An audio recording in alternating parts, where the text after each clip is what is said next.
તો મહાનગરપાલિકાની ચૂંટણી પહેલા જૂનાગઢ ભાજપમાં સંકલનનો અભાવ જોવા મળી રહ્યો છે। ચૂંટણી સભાના સાંસદ રાજેશ ચુડાસમા અને સ્ટેન્ડિંગ કમિટીના ચેરમેનના અલગ નિવેદન સામે આવ્યા છે। સ્થાનિક શાસકો પ્રજા કાર્યમાં ઉણા ઉતર્યા છે। ચુડાસમા દ્વારા આ નિવેદન આપવામાં આવ્યું। સાથે જ તેમણે કહ્યું કે 5 વર્ષમાં ક્યાંક ને ક્યાંક જનતાની અપેક્ષાઓ પર ખરા ન ઉતર્યા હોઈએ।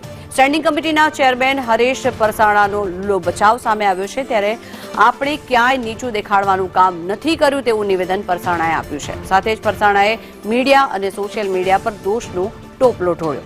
બંનેના વિરોધાભાસ નિવેદનથી સોશિયલ મીડિયામાં હાલ ટીખળ બની રહી છે કે દરેક 18મી તારીખે વધારેમાં વધારે મતદાન કેમ થાય અને કમળના નિશાન ઉપર મતદાન વધારેમાં વધારે લોકો કેમ કરે એવા પ્રયત્ન સાથે આપણે સૌ આગળ વધીએ।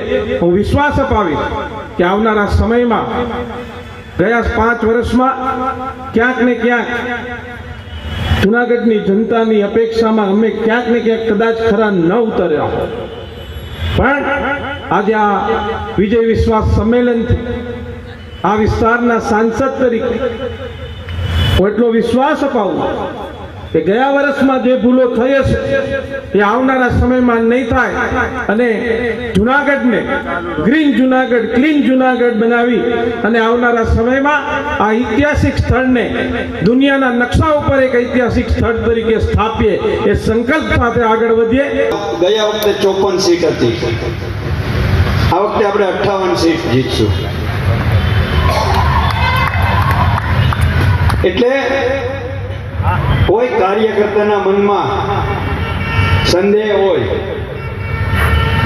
કે ભારતીય જનતા પાર્ટીનું જે કોર્પોરેશનનું કામ હતું એમાં ક્યાંય આપણે આમ જોઈએ તો નીચું દેખાડવાનું કામ કરેલ નથી। મિત્રો, સોશિયલ મીડિયા અને મીડિયા ક્યાંય ને ક્યાંય આપણને ખોટું ચિતરવાનો પ્રયાસ કરી રહ્યું છે, તો આનો જવાબ આપવાની જવાબદારી અહીં ઉપસ્થિત તમામ કાર્યકર્તાઓની છે।